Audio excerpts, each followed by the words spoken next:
Good morning. Welcome to Operating with a Competitive Blind Spot. This is episode 2 of our new webinar series, The 7 Secrets of Innovation.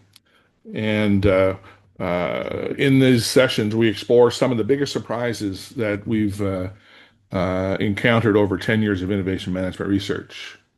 My name is Jerry Purcell. I'm the Senior Vice President of Strategy and Thought Leadership at Innovation 360 Group. Today, I'll be chatting with Marwa Atta, who's the founder and CEO of Beyond Consulting, an Innovation 360 Gold Partner and boutique management consulting firm based in Amman, Jordan.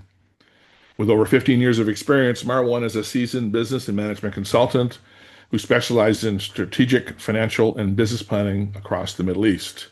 Welcome, Marwan. Why don't you tell us a little bit about yourself and perhaps maybe where you are? Oh, thank you, Jerry. It's my pleasure being here. I think you have done perfect regarding introducing me, but just to give you a quick glance, I'm a management consultant. I specialize in strategic planning, business expansion, and innovation management. I founded Beyond Consulting 14 years ago, and I'm working in the whole region over here in Saudi Arabia, Qatar, UAE, Oman, Jordan, and Iraq and Syria. And over my past period, I have served over 200 SMEs and organizations across the region and in different specialities.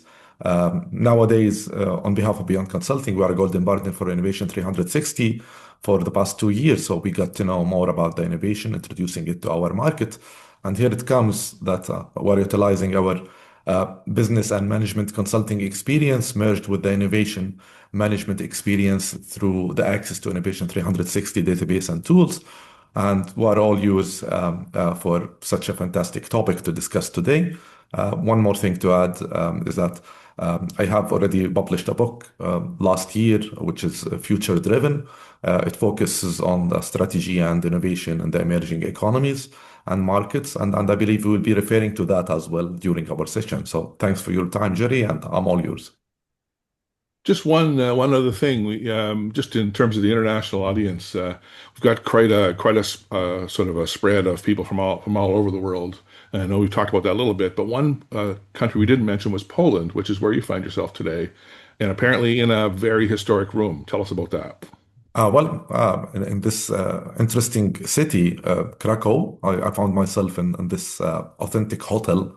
And during the day, I found this interesting room just behind me, which was established in 1919. That's over 100 years ago. And it was actually the base for establishing the Polish Olympic Committee. So I thought this is just a lovely background to discuss our webinar today. And I believe it will add some taste to our discussions. I'm already in good mood just being here around. I'm just afraid to find some ghost flying all over, but I don't think we need to worry about it. But this is definitely a beautiful spot to be. Maybe you could put up the agenda slide, Marwan. Sure. So today's topic is one of the most dangerous and least visible of the risks that we see across organizations. And in fact, one of the biggest problems innovators face is not that companies aren't innovating, it's that many are. And that is happening while they're being disconnected from the market.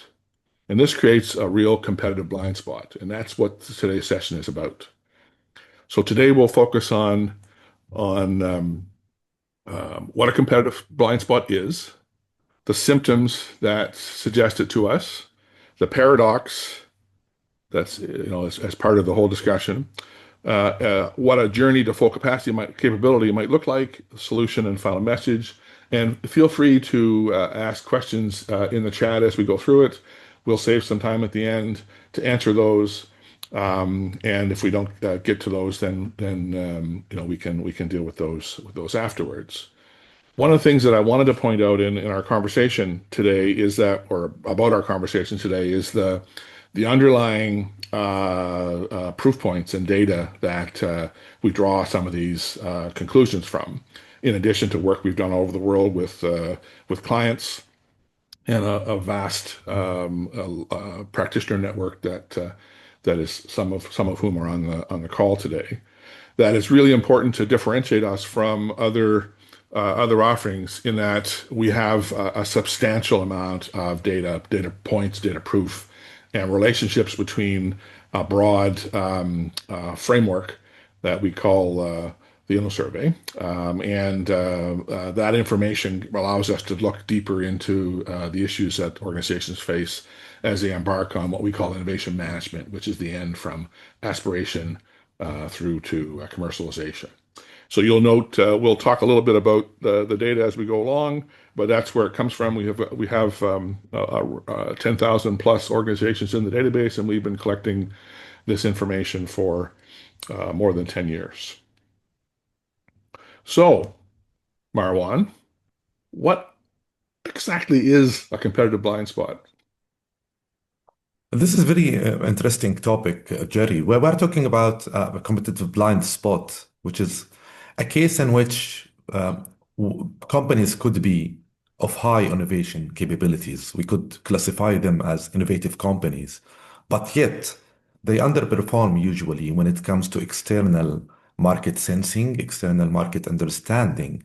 And this is a very dangerous situation in which such companies are usually doing excellent job when it comes to internal innovation, internal understanding, internal systems, but actually they lack a clear understanding, a systematic understanding of what's going on in terms of the market, in terms of trends, shifts, consumers, and competitors.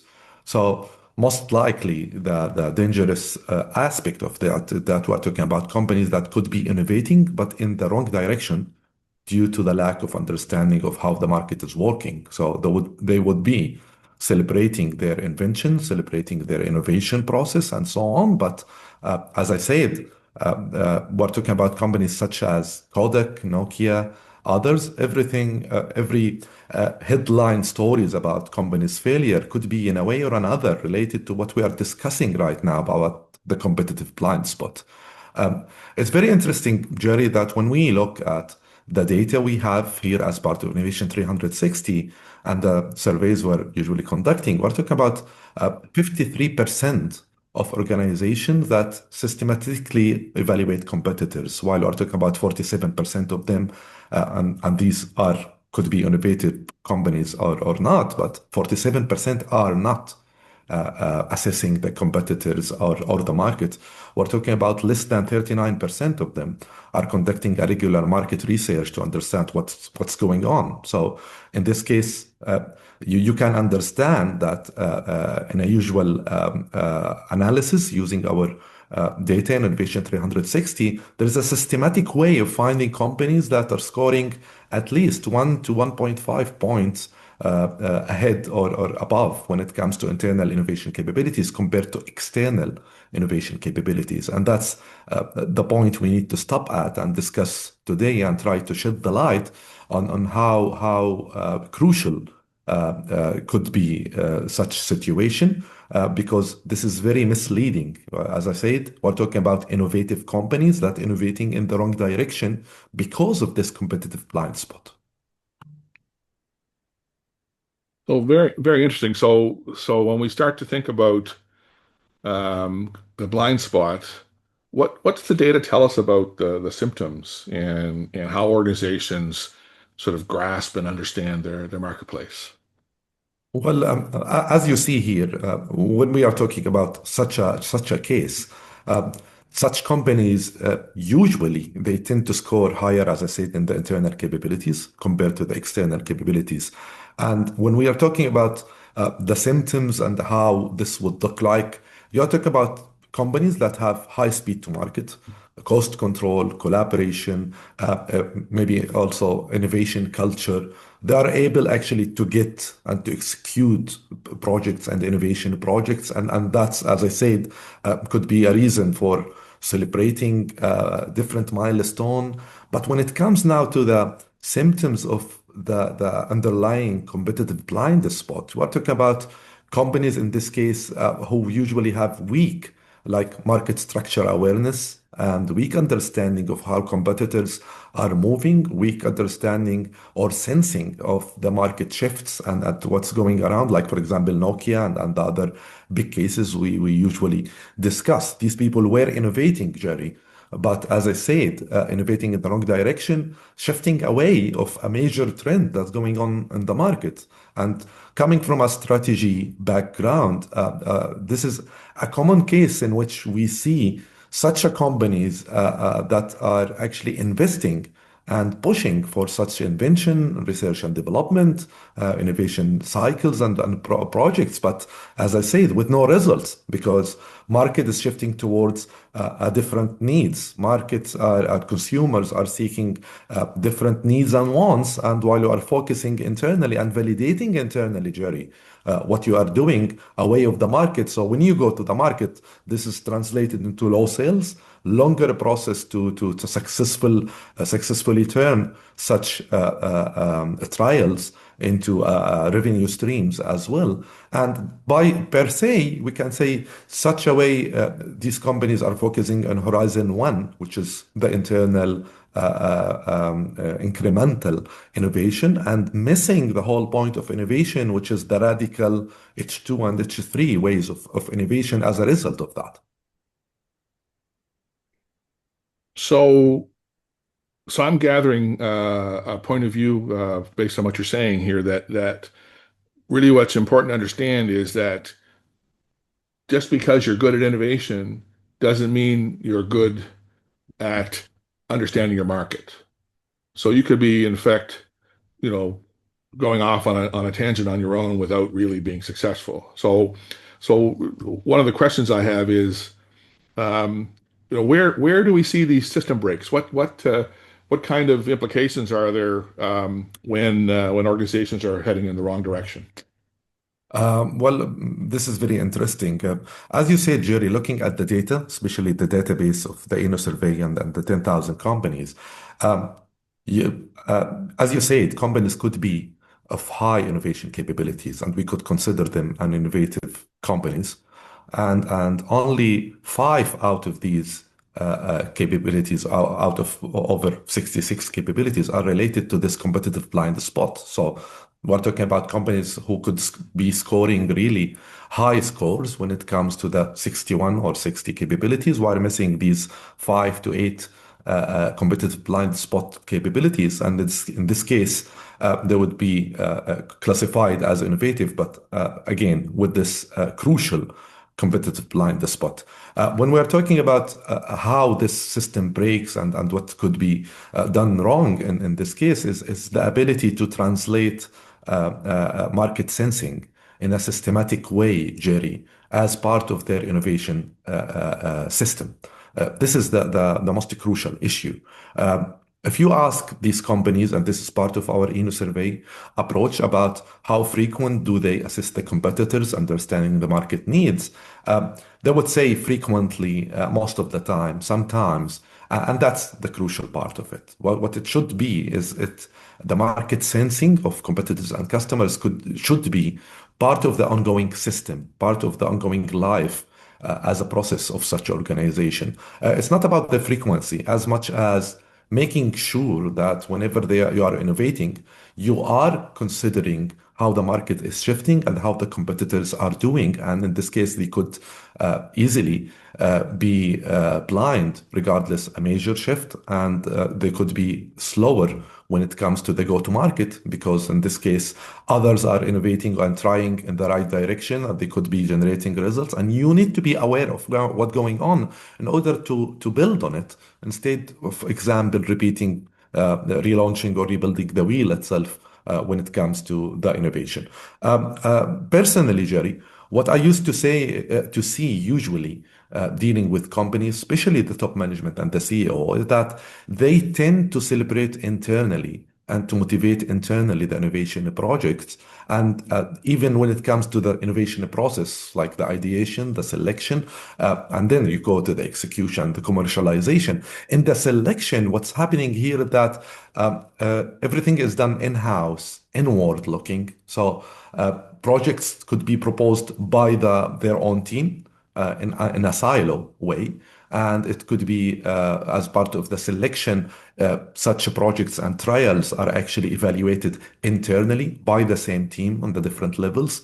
Ideas are shared. This is a beautifully synchronized innovation process. But again, you are lacking what's happening in the market. You are lacking the external sensing as part of the process itself. So you most likely end up choosing very beautiful, interesting innovation project, supporting it, and you go into the trial, you go into the investment itself, and then you take it to the execution and all the way, and then you go to the market and you see, oh, oopsie, some other competitors have done even better job or a different approach to tackle this problem, or maybe, and that's even worse, we were innovating in something that is not needed by the market itself.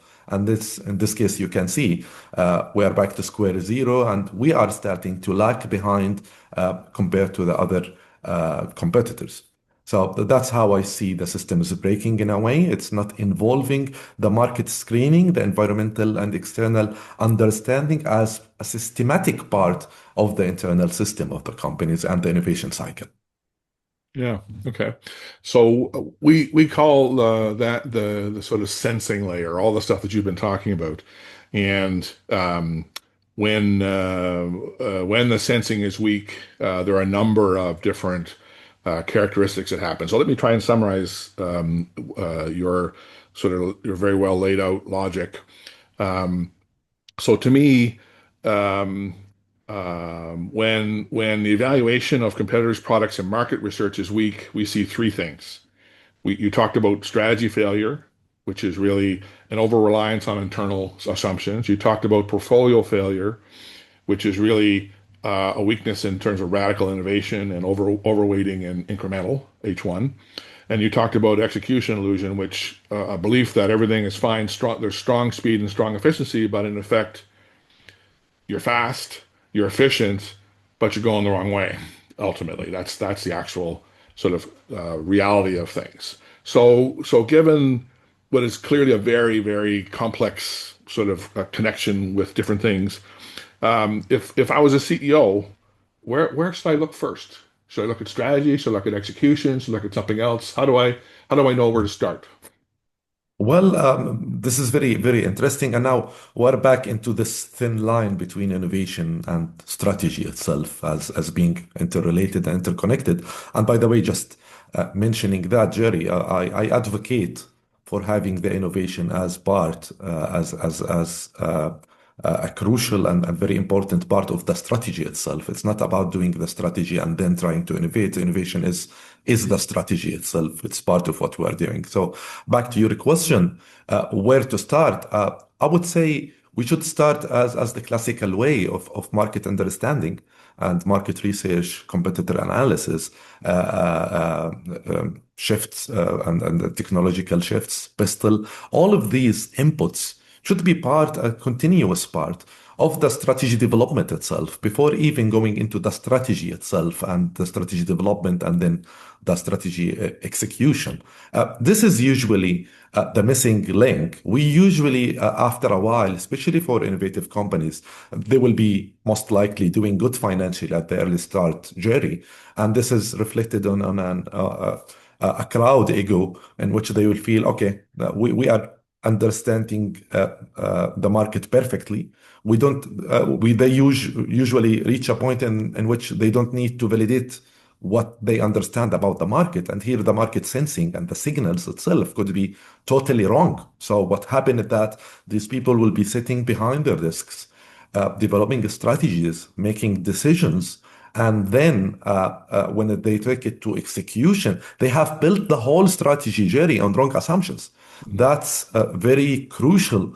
And the implication of such decisions that we are talking about organizations that have well-written strategy, initiatives, budget, everyone is working towards the goal. So if you put it on a strategy performance checklist, they will score perfectly. But when it comes to the direction, we'll be innovating and implementing against the wrong signals on wrong assumptions.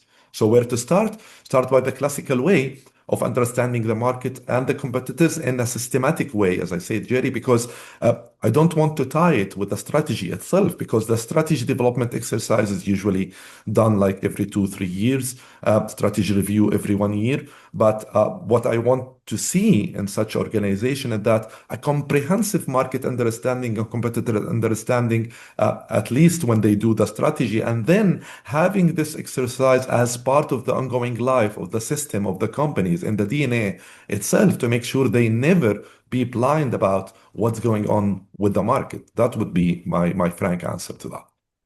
Cool. So, so I know that we've noticed some patterns in the way organizations deal with their markets and deal with this whole subject matter, and we've laid out some stages of maturity because not well, I would say no organizations start off fully mature in this space. It's a learning experience or whatever. So can you tell me a little bit about what kind of a learning curve organizations go through in this space?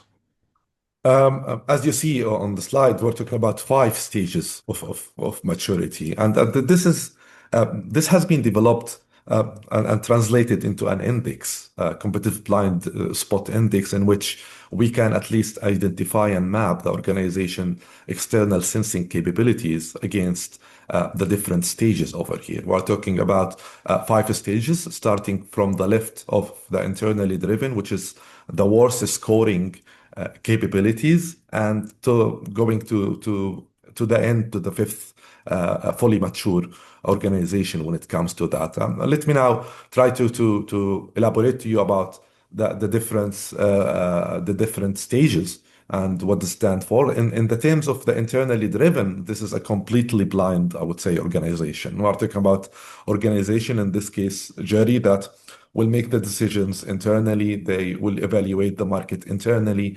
They will innovate internally. And in this case, this is like far away of how it should be. And in this case, this is such organization when put about against our understanding of the innovation capabilities, they will score almost 0 to zero point 0.5 on all external sensing capabilities. And in this case, we're far away of how it should be. And just to mention how this would, for example, look like, we're talking about here organization that, like, for example, far away of even sensing what the market is doing. Most likely, this is reflecting in their financial abilities and their innovation and portfolio as well, because most likely you are not even innovating in the right direction. Now we go to the second phase or second stage of the maturity itself. We're talking about a market aware. And most of the companies who are dealing with Jerry, and I think you can agree with me on this regard, fall between the market aware and the insight driven, not completely blind. We're talking about a market aware. In this case, such companies have a basic evaluation of competitors present. They have a stronger why, and they know exactly what they are doing, and they have this tend of false understanding or assumptions about the competitors and what they are doing and what the market is shifting, because it's based on perception and awareness rather than a systematic insights. We're talking about far away companies that are far away from data driven. This is more like a perception driven, and in this case, this is very dangerous. We're talking about, like, for example, Nokia, and between 2007 and 2011, and in this case, they were inventing. They were spending billions, I believe, on research and development.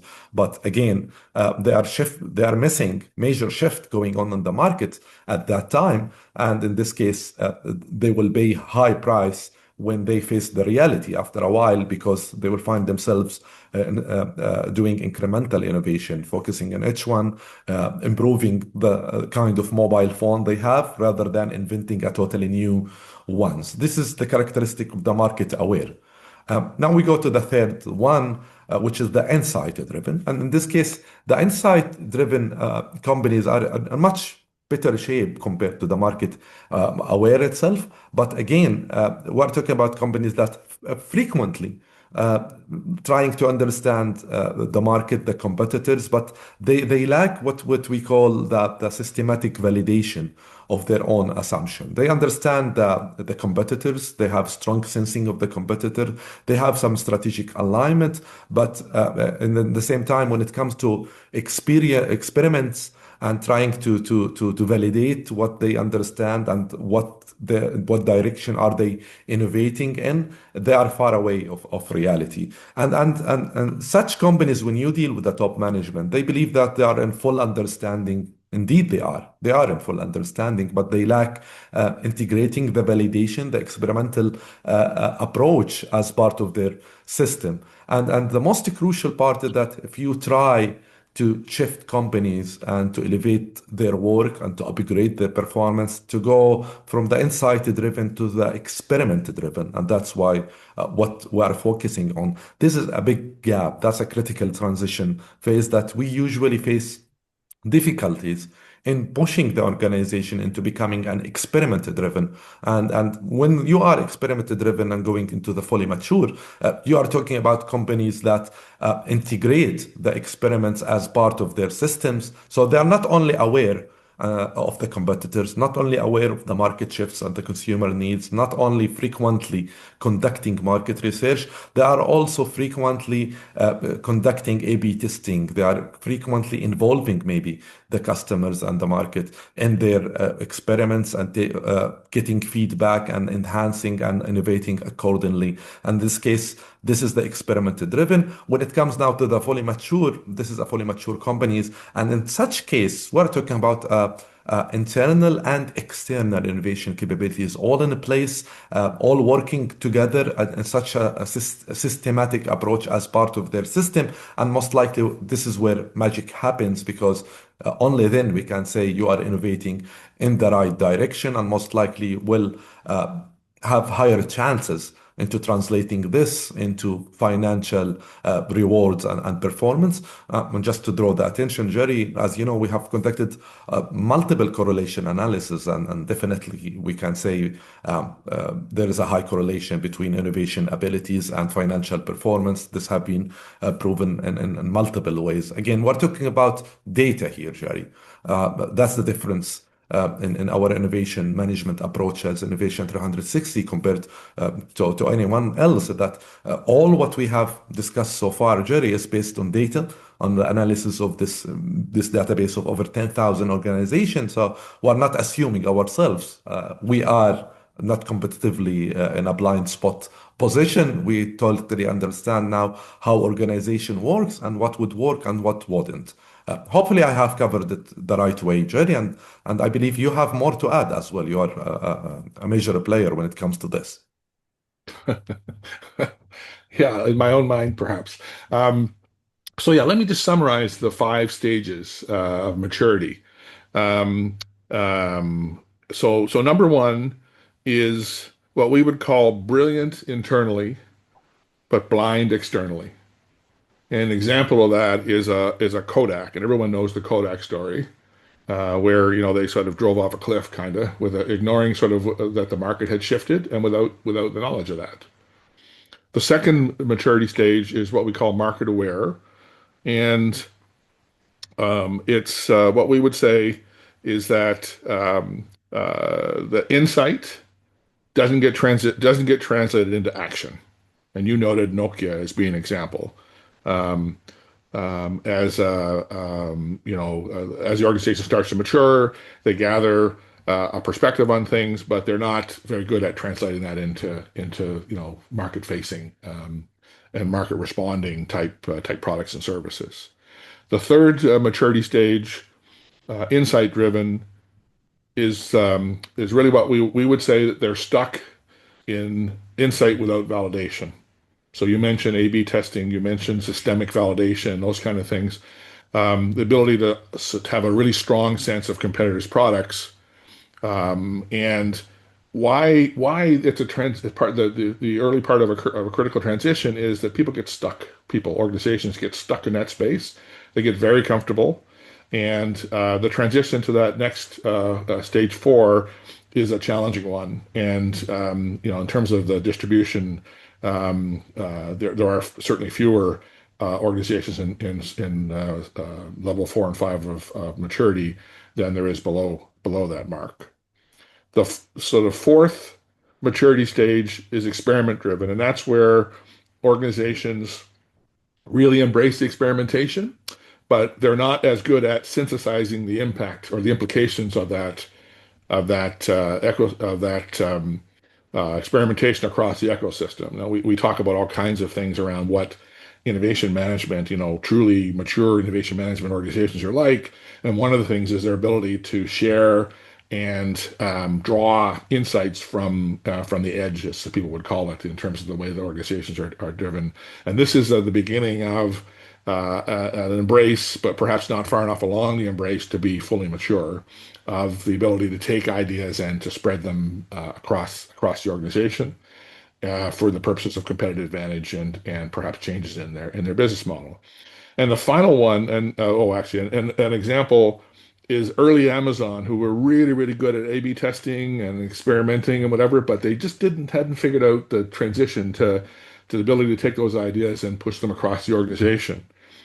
The fifth stage, we would use Amazon actually, or Tesla, or All Alibaba these. as an example of an organization that really has embraced some of the sensing, strategy, validation, and differentiation components, and really put them at the top of the maturity level.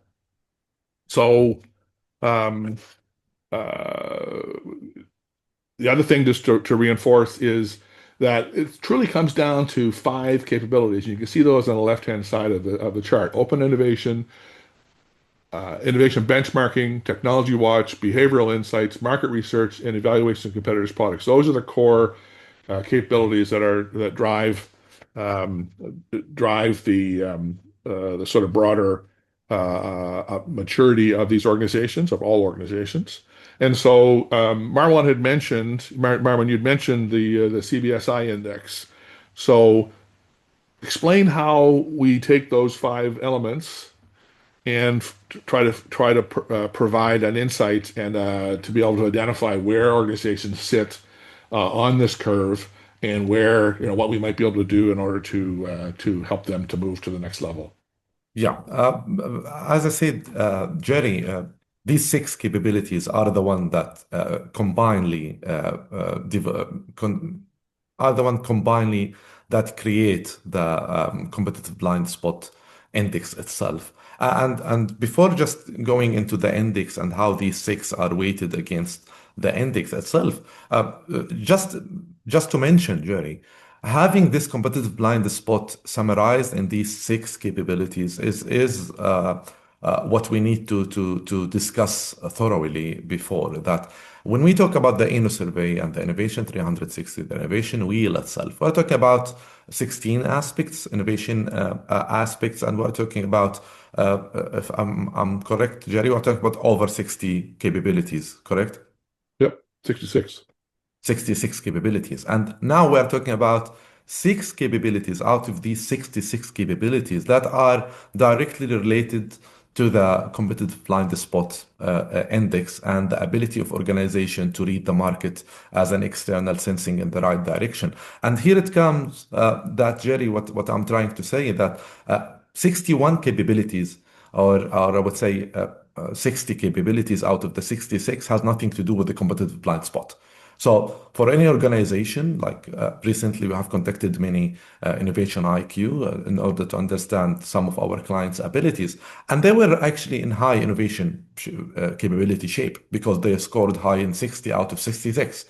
Missing these six or scoring low in these six by itself would say that the companies are doing good as an innovation capabilities, and at the same time they have strong capabilities internally. But when it comes now to these six, that's mean they have low external sensing capabilities, and they will most likely be falling into the competitive blind spot paradox in a way. So now, the index itself is a way to complement the picture. So when we talk, Jerry, to any company and say you have high innovation capabilities and also you scored high as well in the competitive blind spot index, that's mean they are in good shape as an innovation and as understanding of the external sensing. Now, the index itself consists of these six, and we have such a weight in which we try to understand and to see the implications. So we'll talk about the customer behavior inside the technology watch. These two have like 0.3 weight of the index itself. We have also the innovation benchmarking and the open innovation. Both are having a weight of 10% into the index. And then we have the market research and the evaluation of competitors itself. That these two capabilities consist of about zero point 0.5 of the index itself. So the market research and the continuous evaluation of competitors and products of competitors offering by themselves, the two capabilities are responsible for zero point 0.5 out of one, like 50% of the ability of this index itself. So now it comes to what we have discussed at the early beginning of the webinar, having a continuous and the frequent market research, having an evaluation of competitors as part of your system, most likely will solve half of the capabilities needed to avoid the competitive blind spot problem itself. And that's why we take that into the action, and people usually tend to ask about how we could avoid being in such a position and what we should do. In this case, we usually talk about the high level plan and the main ideas of tackling this issue. Before jumping into explaining more about the plan itself, Jerry, I believe you have seen this as well from your side dealing with the companies, and I would like to hear your opinion if I'm in the right way of explaining this. Yeah, yes. Um, so absolutely yes. The feedback I would give is the it's a bit surprising or a bit maybe even exciting to understand how big an impact the understanding the competitors' products and market research are to the ability to respond to the market. I remember being on a auto at an auto factory, won't name the name of it, but early on, maybe 30 years ago, and they had a special room where they would take competitors' products, cars, and they would take them apart. And they would look and see what kind of pieces were, all that sort of stuff. And Fascinating. it was early days of some of the evaluation mechanisms. We've talked about a few A/B testing and different things, but one of them is, deconstructing and taking a look at different products. These are really critical in terms of the ability to understand the markets, to understand what customers want. There are a number of other tools to look at, including experimentation, which we'll talk about in the course of the next couple of sessions, that are really important. And so one of the things we wanted to and are quite excited about talking about is the implications of some of these capabilities on the longer term success of organizations. Yeah. Just to add to that, I mean, from our practical experience, recently specifically, when we are facing something, I would say, a very dangerous symptom when it comes to innovation. It's something we're seeing everywhere, Jerry, and this is very crucial. We're talking about seeing around innovation being summarized or utilized as only boot camps sometimes, as innovation sprints, as innovation day, for example. And this is very dangerous, Jerry, because what we are doing in such a way that we are trying to innovate, but this is not a system. And for companies who are trying to get its employees in the different managerial levels into this open innovation day, and they try to throw some of their ideas, and then there is a committee that's evaluating the innovation project, supporting it, and so on. What they are doing here is that they're exactly doing the opposite of what we are talking about. Because what the ones who are evaluating, actually, not that. Let's start with the first place. The ideation itself is done in-house, Jerry. The employees themselves are the one thinking about it. There is no involvement or engagement of customers or of trends. You are not even innovating like data driven. You are not even providing your employees with a systematic market research or insight. So you are telling them, for example, that guys, we need, for example, to innovate under these two or three main themes or technologies. And we need to take into consideration, for example, these XYZ customer trends as part of your ideas itself. So even the absence of the, I would say, the basic guideline for external sensing is not there in such innovation sprints or cycles. And this is very dangerous because the innovation here is being killed at the early beginning because you have already ignored the market. Add to that, Jerry, what usually happens is that when the committee of the top management is evaluating the different innovation projects and ideas, here again, as we saw just a while, we're talking about insight-driven or market awareness. So these managers, top managers, are sitting in that behind their desk together, discussing and assuming that they perfectly understand what the market is in need for, what the customers are seeking, and what the competitors are doing. So in this case, they are prioritizing some innovation projects over the other, only based on insights, only based on assumptions, and without any proper competition analysis or market research. So again, you are selecting and prioritizing the wrong, most likely, innovation projects. And then we take it into the execution where the budget and the support is being given. And again, as you see, I'm just walking you through a typical innovation cycle. And we are talking about innovation companies, but as you see, it all started with the wrong insights and the wrong inputs.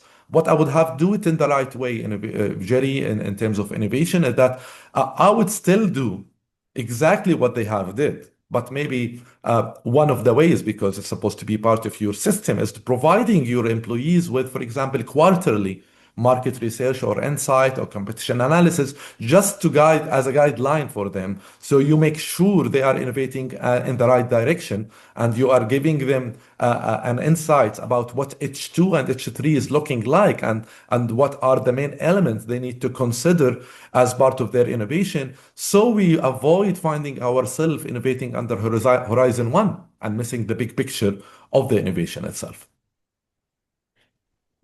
Yeah, as the participants in the session today will recognize from our conversation is we're both very passionate about this cause. And Indeed. it's not something that you would necessarily say to a client, but the what happens is the organizations get so excited about their innovation process, they forget about the reason for the innovation process.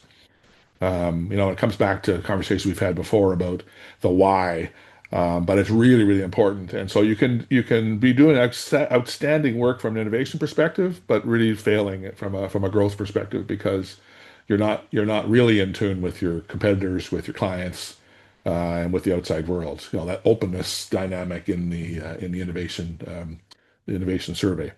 So one last thing I wanted to do before we got to the ability for you to ask the audience to ask questions. Um, the high level plan slide is up. So tell me just at a high level, what can organizations do to deal with some of the broad issues that we've talked about today? Yeah, well, to make it quick, we discussed already two main capabilities that are responsible for like 50% of the competitive blind spot index, which is the market research and also understanding the competitors. So I would believe focusing based on the Pareto analysis on the 80-20 rule, I think focusing in these two specific capabilities would solve like 50% of the issue itself. So let's say we take it into step two, which is integrating the market research and the competition analysis as part of the decision making and behavior and the system of the organization. So we build what we call an insight layer. In this case, as I said, as an example, like providing and conducting a frequent market research and competition analysis and providing these as an insight reports for your decision makers or your innovation team as a systematic part of your innovation cycle could be the way in. And in this case, you make sure it's part of your system. It's a systematic market understanding rather than what you grasp or understand here or there, and you avoid the insights issue. Also, I would say adding the validation, and this is very crucial because back to the example I have just explained, having the committee prioritizing the different projects without taking it to the market and validating it with the market and with the customers as an A/B testing, this is something you need urgently to avoid. So we have to take that and integrate it as part of the innovation process itself as a mandatory part, maybe. And then you can go into expanding externally by covering the rest of the capabilities we have discussed, which is the technology watch, open innovation and linkages, and the rest of stuff. So I believe this is like a 12 to 18-month journey in order to have it fully mature and part of your system. But this is a must do high level plan in order to avoid the symptoms we have just discussed. Excellent. So now's the time for some questions. We have 5 minutes or so for that. If anyone in the audience has a question they want to pose, or if you want to raise some additional information you might find helpful in this regard, please put something into the chat as we speak here. We'll see what we get. Um, so I don't know, Marwan. So why don't we, while we're doing that, why don't we talk about um, the, what would be the biggest mistake, do you think, that leaders make um, in this space? You mean the biggest mistake usually they do when it comes to the innovation itself? I believe Yeah. we have covered this, Jerry, by saying that ignoring the comprehensive market research and competition analysis, either as part of the strategic plan development itself or assuming that they know, or as I said, it's not integrating it as part of the system, as part of the ongoing process of innovation and assuming that they know based on the insights they got instead of a systematic way of external sensing. I think this is most likely the most crucial issue to cover. Excellent. I see that Mahmoud Helmi wants to make a comment, so please put that in the chat, Mahmoud, and we can address that comment or question. Anybody else has any comments, and they can put those in the chat as well. As you can tell, there's it's very a very sophisticated Zoom system here. We're trying to make sure we manage, and yeah. So there we are. So question from Frederick. No, Mahmoud, I think we're constrained in terms of the mic, just given the size of the group. So please put any comments into the chat. In the interim, we'll talk with Frederick. Frederick says, "How do you see that the work with managing the innovation blind will be affected with the introduction of AI, where you can develop agents on a daily basis, evaluate the market, competitors, and trends, and continuously update the strategy?" Um, Let me take that one first, and then you can think about what other comments you might have, um, um, um, Marwan. So, so I think we have to be careful about AI in general because I think we have a tendency to think it's the be all and the end all, and at the same token, we tend to dismiss it. So somewhere in between is the real answer, I think. But um, I think that the same you can I think it's possible. Let's sort of think of a scenario that an organization might feel overconfident with the AI input, and in effect do the same thing as they're doing around their ability to understand the external environment. So there still needs to be a healthy amount of review and questioning that happens whether we're using an AI engine or not. Um, and I um,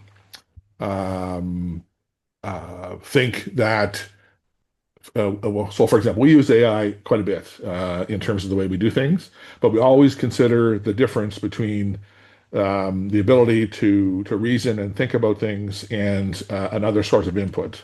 So I always talk about the triangle, and perhaps AI is another part of a triangle. Now it's a square maybe or a circle, but it's only an input. It's not the be all and end all. And so I think we run the risk of overcompensating or over relying on AI to help us through the process. I don't know if that helps you, or that if that makes sense, Frederick, in terms of the feedback. Marwan, any thoughts that you have? What I would say, it's a tool. The AI is a tool, and the way Frederick, I think, put it is very wise and clever. We're integrating the AI, so maybe it's gonna save time for us to understand the major market trends and the competition and what they are doing. And this could be just a data gathering a tool. However, selecting and prioritizing the shifts and the trends and what is we consider, for example, impactful, what we need to consider and what not to be considered as a guideline. This is a strategic decision I think the top management has to do. So I would just add to what Frederick have said, and I would say this is very clever input way that will speed up the data understanding, the market understanding, but it has to be complemented by a systematic also top management prioritization of the different data we are getting from the AI and what to and actually to approve which one has to be a guideline for our innovation and which one to ignore. So I believe this is how we could make the best use out of it. Cool. Any last questions, please put them up in the chat. But in preparation for closing, one last question for you, Marwa. Um, I And before I do that, I want to thank everyone for attending. I want to let you know that there'll be a recording. It'll be a raw recording that'll be up on the Zoom site. We'll release an edited one shortly after that. I appreciate everyone's attention. I noticed that we had a full crowd, and we kept them for the whole time. That's outstanding. Hopefully, you found the discussion to be thoughtful and provocative, perhaps. If you have any questions in terms of the content, or have wanted to provide any feedback, or have some dialogue with people, both of our emails are up on the screen. So one last question, Marwan. What should leaders be asking themselves today? Again, Jerry, come again, please. What should leaders be asking themselves today? Wow. That's a very deep question to end the session with. I would say they should ask themselves, are we innovating based on the right signals, the right understanding of the market, of the customers, of the competitors, or are we innovating based on assumptions without validation? This is the most crucial decision that they should ask, not only in innovation, in any decision-making process, I believe. Thank you, Marwan. For those of you who are interested, as we had quite a repeat crowd here for the second session, a third session is taking place in May. All the details are up on the Zoom site. The focus will be on risk averseness. Very cool. Peter Glasheen will be from Australia will be the expert witness, and a conversation will take place in a month or so. Please sign up for that. Please sign up for the remaining sessions in the series. We're very excited about what we found through some of the analysis that we've done, and I wanted to thank Marwan for taking the time and energy to be involved from his position in the Middle East as we move forward with some of this research. Thank you very much, all. We will talk with you all soon. Thank you. Thank you, Jerry. My pleasure.